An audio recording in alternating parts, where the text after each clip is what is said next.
I'm Forrest Saunders, standing in front of the state capitol here in Tallahassee, Florida. Millions of Floridians utilize SNAP benefits in order to get food on their tables, but because of the government shutdown, they are set to expire at the end of the day. That's despite a federal court ruling that the government has to keep paying out those benefits. It's just unclear if it will.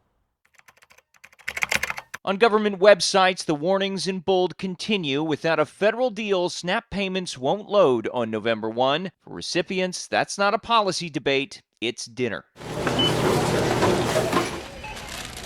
Florida's nearly 3 million SNAP recipients include more than 1.5 million children, and food banks are bracing. The truth is that SNAP benefits provide 9 times the amount of food that the charitable food distribution network provides.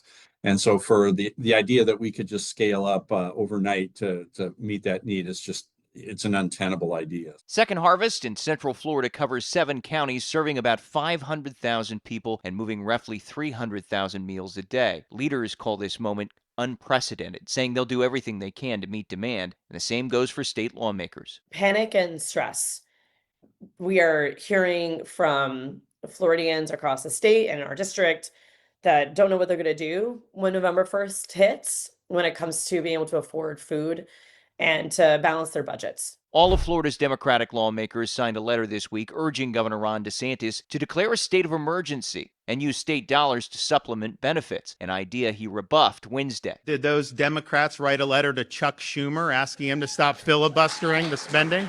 In D.C., the blame game continues. Your government is failing you right now. Democrats seeking a spending plan that will prevent ACA health insurance premiums from skyrocketing in January. Republicans say they can deal with that later. Opening back up should be the priority. I mean, if we've got servicemen and women, we've got TSA agents, you've got air traffic controls, none of them are getting paid because of this foolishness that the Democrats are trying to do to have a successful election on Tuesday. I mean, they ought to just be tarred and feathered. Meanwhile, a federal judge Friday ordered the Trump administration to use emergency funds to pay for SNAP. That's as Trump officials have said previously, using contingency dollars isn't legal or enough. They want us to use we have a little rainy day fund for food stamps in case there's a disaster, which is about half as much as you need for a month of food.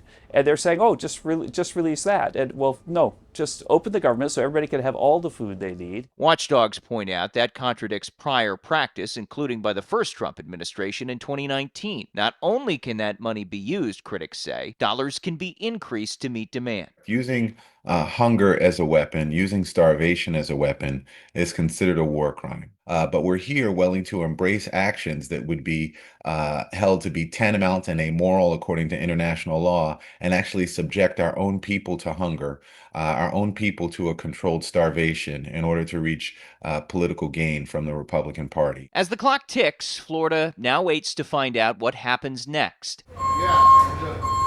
While at food banks across the Sunshine State, lines are forming and phones are ringing. Now, a universal truth about all of these food banks is that if you want to help out, the best way to do so is to provide them cash. They can use that for anything they need, and considering all the uncertainty that we have, might be your best bet. That's the latest out here at the state capitol. I'm Forrest Saunders reporting.